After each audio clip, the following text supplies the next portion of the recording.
Coucou les merveilles, c'est Chloé. Je voulais vous présenter, vous faire expérimenter les notes magiques qui sont présentes dans la nouvelle édition du marcheur de papier qui est disponible en précommande. Je vous l'ai présenté ce week-end. Mais par contre, je vous expliquais que là, du coup, c'est un prototype et que en fait, je n'ai pas le livret en ma possession. Voilà, Valérie là, mais pas moi. Et du coup, j'ai pas pu, d'habitude, quand je vous présente un jeu, bah, j'aime beaucoup travailler avec le livret, vous montrer comment il est fait, vous lire des extraits et puis à la fin faire un tirage et vous lire aussi le livret. Bon, bah là, du coup, c'était compliqué pour moi. Et après, je me suis rappelé que finalement, je l'avais sur mon ordi, sur mon ordinateur. Et du coup, je me suis dit pourquoi pas vous faire une vidéo pour vous faire expérimenter les notes magiques. Je vous ai expliqué dans la vidéo de présentation que donc dans cette nouvelle édition, bah, il y a des notes magiques qui ne sont pas présentes dans la première édition. Mais finalement, notes magiques, ça reste un peu mystérieux. Vous vous demandez peut-être voilà, concrètement qu'est-ce que c'est. Et du coup, bah, je me suis dit que j'allais vous le faire expérimenter dans cette vidéo. Je vais vous lire en fait sur mon ordi une note magique et on va la vivre ensemble parce que vous allez voir qu'une note magique en fait souvent c'est un tirage qui est proposé, parfois aussi un rituel. Voilà, c'est pas juste une information qui est donnée, c'est quelque chose comme une petite activité magique, une petite mission qui vous est proposée en lien avec l'énergie de la carte. Donc, alors, on va faire un petit tirage. Du coup, je vais tirer une carte. Ah, ok, ben c'est bon, il y en a déjà une qui est sortie. Je vous montre. Donc, on a la tête pleine qui sort ici. Donc, c'est une carte qui représente tout ce qui est surcharge mentale, trop plein. Voilà, le petit marcheur se prend la tête dans les mains. Ça lui fait beaucoup. Il a peut-être une grosse migraine d'ailleurs. Du coup, bah, on va aller voir la note magique. Alors, donc c'est le numéro 11. Alors, hop, voilà. On nous dit tirez une carte que vous placerez au-dessus de celle-ci, donc ici, pour connaître ce qui consomme actuellement une grosse partie de votre énergie mentale.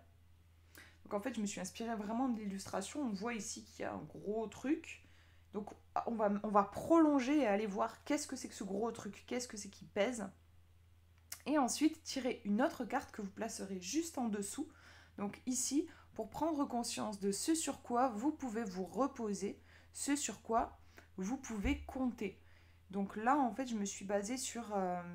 en fait, ici, on devine qu'il y a des petites racines de lumière, il y a quelque chose qui se passe au niveau des pieds. Et donc voilà, on va aller chercher, prolonger ces racines pour voir ce qui se passe à la base. Et surtout pour voir dans quoi on peut s'enraciner. Parce que quand on est beaucoup dans le mental, en fait, on a besoin de faire redescendre l'énergie. Là, l'énergie, elle est un petit peu trop concentrée ici. On a besoin de la faire redescendre. Donc, on va aller chercher la carte présente ici. Dans son côté lumineux, du coup, dans son côté lumière. Parce que chaque carte, ça aussi, c'est une des particularités de la nouvelle édition. Chaque carte a un côté lumière et un côté ombre. Donc le lumière, c'est le côté positif, agréable, et le côté ombre, bah, c'est quand l'énergie de la carte n'est pas bien intégrée, donc c'est tout ce qui est inconfortable et plus négatif. Voilà. Mais là, on va aller chercher, du coup, en gros, on va aller chercher la lumière ici et l'ombre ici, parce que ici, c'est ce qui pèse. Voilà. Hop, donc, je brasse mes petites cartes. Hop. Et on va voir. Donc, ce qui pèse en haut et ce qui soutient en bas. Désolée, je ne peux pas vous montrer parce que j'ai une webcam qui est fixée sur l'ordinateur. Mais je vais vous montrer comme ça, du coup. Alors, en carte, du coup, qui est en haut, c'est celle-ci. On a le jardin oublié. Donc, en fait... C'est assez drôle si on la place comme ça, si on regarde au niveau de l'illustration, on voit en gros qu'est-ce qu'il a au-dessus de la tête. Il a un jardin oublié. Donc on peut comprendre déjà que ce soit pesant, il a tout un jardin qui fleurit au-dessus, ça doit être un petit peu lourd à porter. Et en plus on dit que c'est un jardin oublié. Donc potentiellement avec des mauvaises herbes. On doit avoir peut-être du mal à à avancer dans ce jardin. Là, on voit au niveau de la carte, en fait, on a ce côté ici. Là, c'est le jardin dont on ne prend pas soin. Et là, on a un jardin plus aéré. Mais ici, comme on est dans le côté ombre de la carte, on va plutôt aller regarder ici. Et on a quelque chose de chaotique. Typiquement, là, on a vraiment, pour moi, l'illustration comment dire, d'une attitude. Cette attitude, en fait, où on va absorber tout. On absorbe tout, toutes les informations, on ne fait pas le tri, on prend tout. On n'ose pas dire non, on n'ose pas non plus... il peut y avoir un problème d'organisation, genre je veux contenter tout le monde, voilà.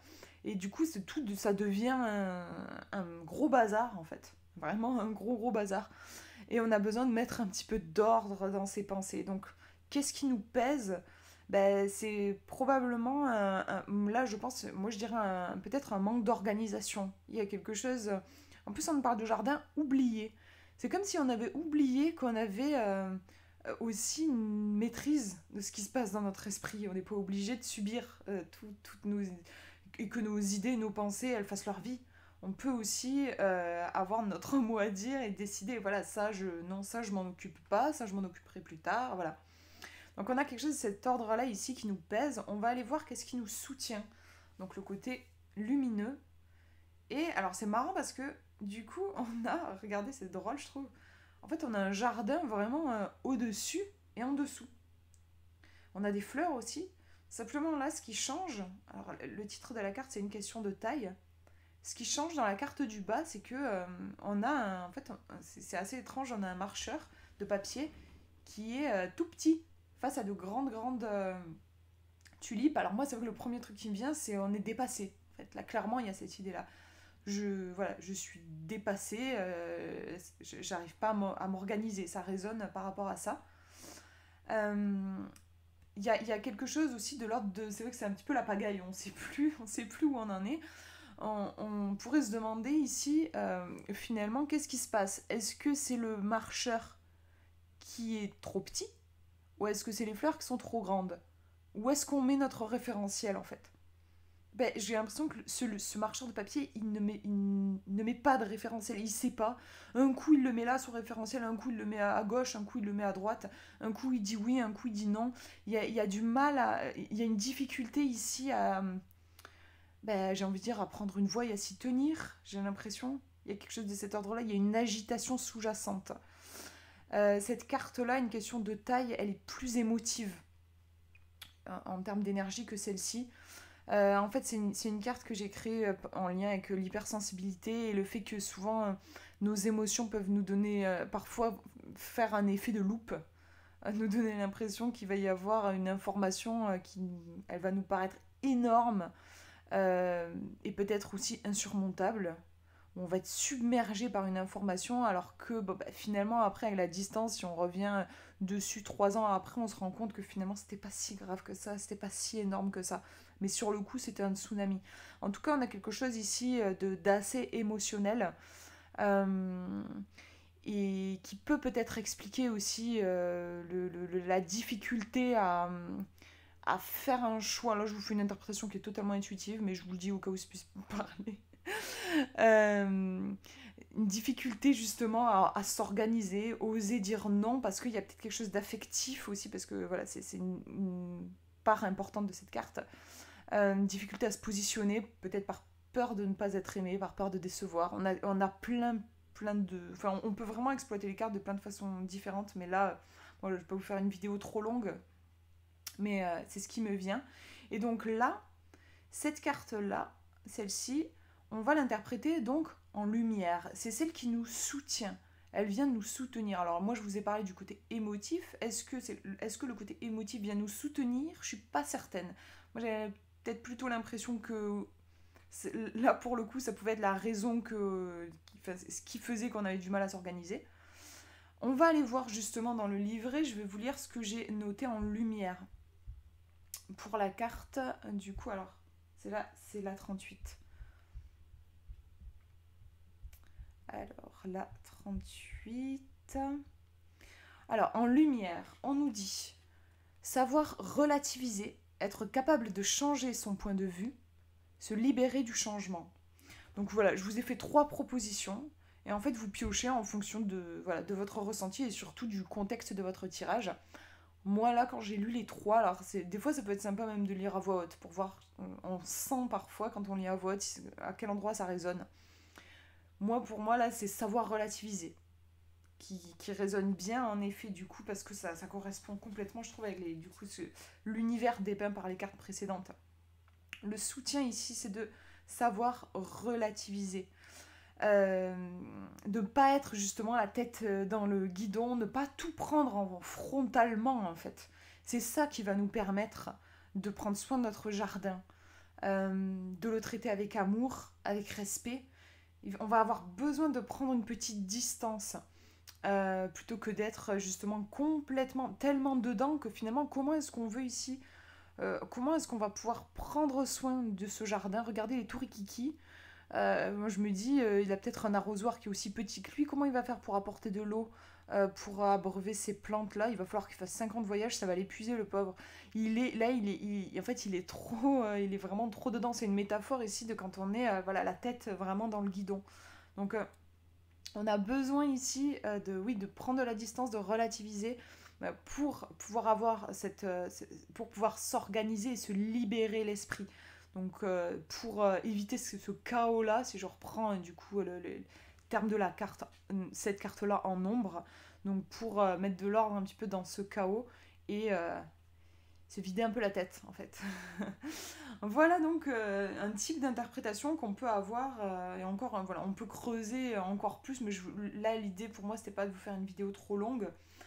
Mais c'était plus pour que vous puissiez voir un petit peu les mécanismes, comment on peut faire, comment les cartes peuvent s'articuler entre elles et surtout qu'est-ce que c'est qu'une note magique. Là vous avez un exemple, voilà, sachant que vous en avez une différente pour chaque carte.